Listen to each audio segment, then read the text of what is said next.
Hi everyone, it's Bobbi-Jo and welcome to my home. I'm coming to you with Tea Tuesday, hashtag Tea Tuesday, and it's hosted by Kathy's Favorite Things and Life with Patty. So I am checking in with you today with coffee.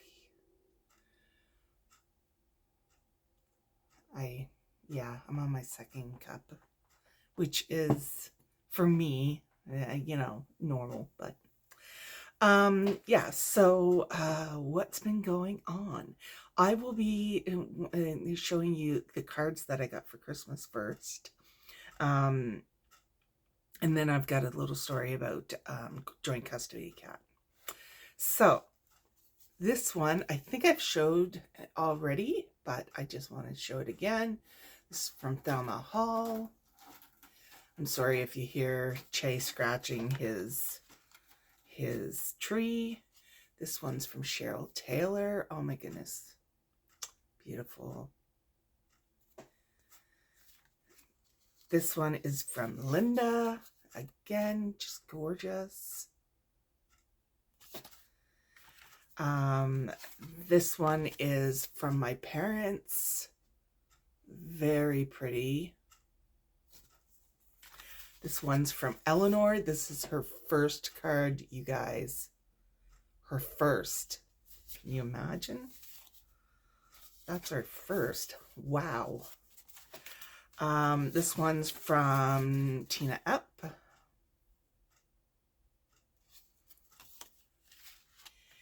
And, oh, I didn't realize that I had a shaker in it either. There's a little shaker in the... I didn't realize that. But isn't he sweet? Such a good job. This one's from Gail Patricia. Beautiful. This one is this is from my landlords. Such pretty colors in that. And this is from my dear friend. We went to adult university together, so she I'm excited because she said her retirement plans are to come back to Moncton, so I'm pretty pumped about that. And yeah, so anyways, gorgeous cards, everyone. Beautiful. Love handmade cards, and I can't get over them. They're beautiful. All right, joint custody cat. Now, if you do not know who joint custody cat is, my parents 2 or 3 years ago had a cat that was insisting on getting into their condo, and he was at their door all the time, pestering to get in, stuff like this. So one day they let him in. He got some lovies, he left, stuff like this. And then he started spending more and more and more time there. Well, then my parents started worrying, is he lost? So they had me post something on Facebook, and they called the SPCA to see if anybody reported a lost cat. Come to find out, it was one of their neighbors' cats. So anyways, they had already nicknamed the cat Trouble. His real name is Toby, and he calls my parents, well, my parents called themselves Grammy and Grampy, and then his owner has. So what has happened with poor little joint custody? I call it joint custody cat because he literally goes between the two houses interchangeably. Like, it's just like wherever he's sleeping that night is, they just kind of text each other, make sure they know where he is. But otherwise, he's got his own dishes, his own litter, his own bed and everything, and he loves sleeping with my father and stuff like that. So anyways, So I call him joint custody cat. So anyways, um this he's had a problem with his paw, and they can't figure out what's wrong with the paw. He's not wanting to put weight on it and stuff like this. So they took him to the vet, and the vet says, we can't find anything wrong with the paw. So they take him back home.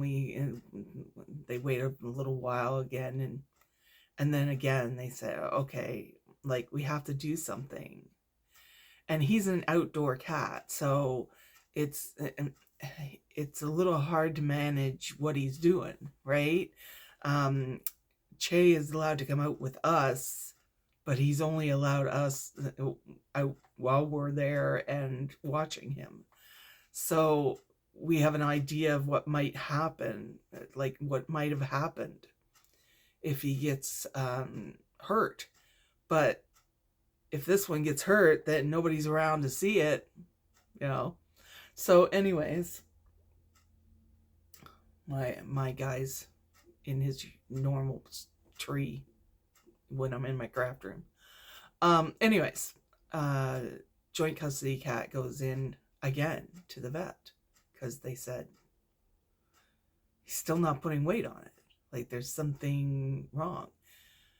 So they make the appointment, and this is where the story is yeah. They make the appointment, but he was so bad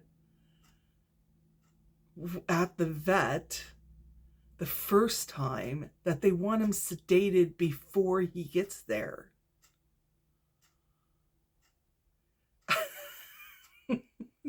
And now they call in a prescription. He was at my parents' house, so my parents did it.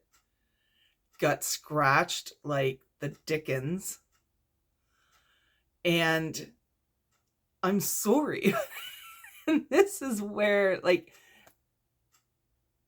as a cat owner, I probably would, if a vet said that they needed to sedate my cat before he went to the vet, I probably would not go to that vet. And I'm sorry, because it just amazes me.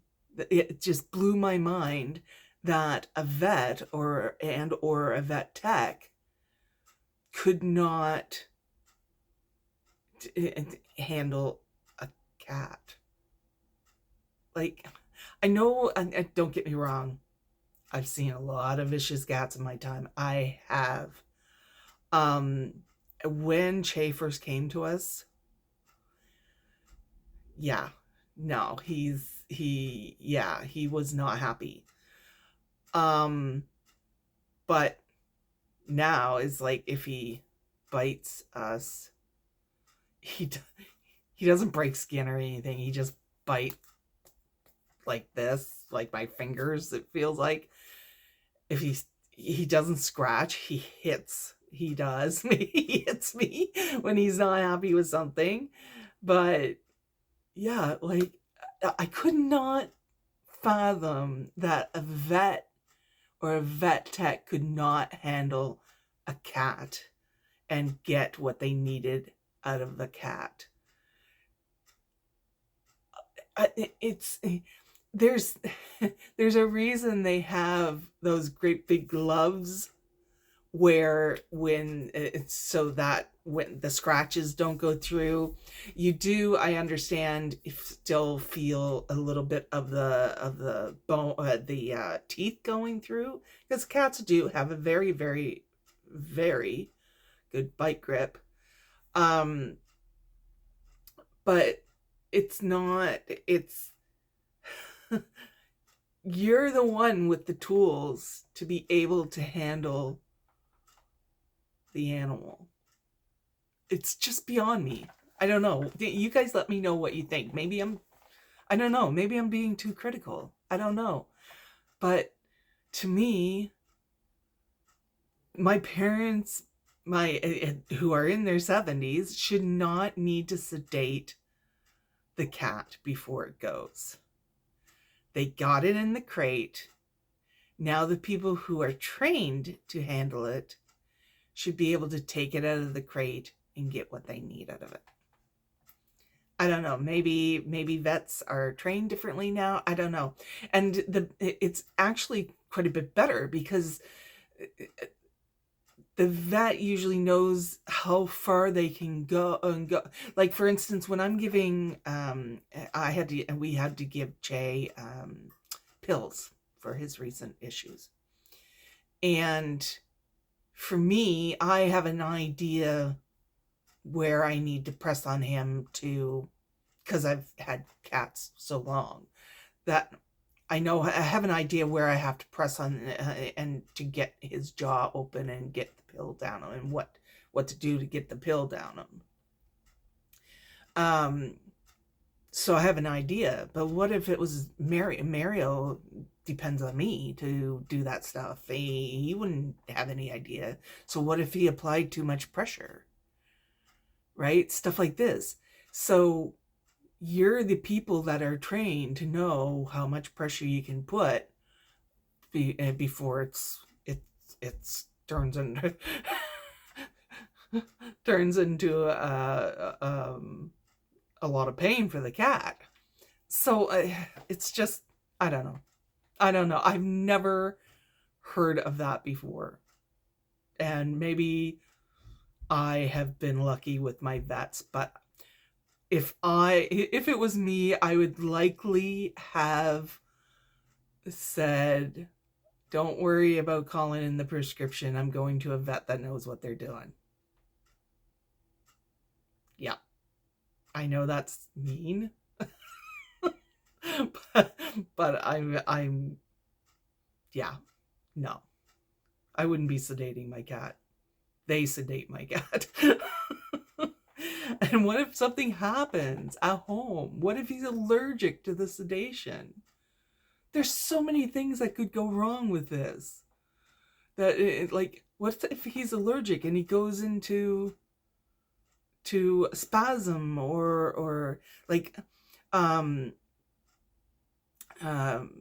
one of my other boys, one of our seniors, he was 14 at the time, and he developed a skin condition, and they gave him medication, and he had diabetes, and we just gave him the same dose we gave him for 4, I think it was 10 years, I should say.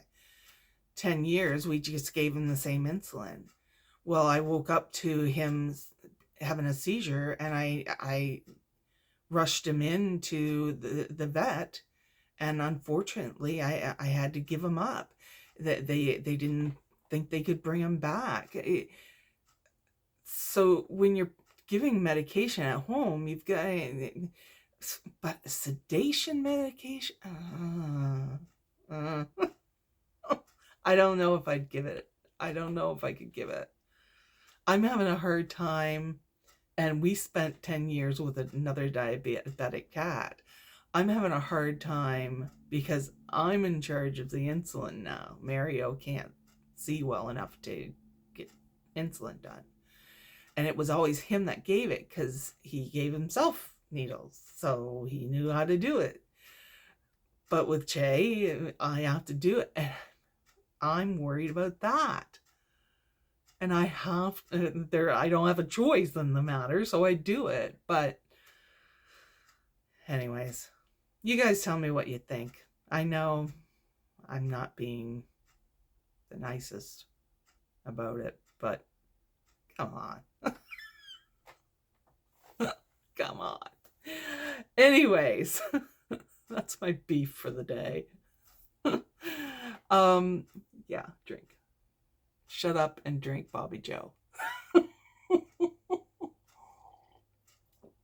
Okay, so today I am going to be also filming some dyes I got from Panelisa Craft on a personal haul from her. And I'm going to try to make the other dies that I have. I have a couple more that it's been like a month and a half, 2 months since I've had some of these. So I will do those up and try to get them filmed, but at least get Panelisa Craft done today. And then I have one from a store that I was new to, and I forget what it was. And also one from KS Craft. And then the best thing, the great thing is that the Smash My Craft Room, I have already smashed some things out that I've been sitting on. So that was kind of nice to see in a like a project where I used things that I kept seeing in my craft room and seeing in my craft room, and some 6x6 paper, which is great. Anyways, you guys, I'm babbling on. I will see you in an upcoming video, and everybody have a good week. Bye.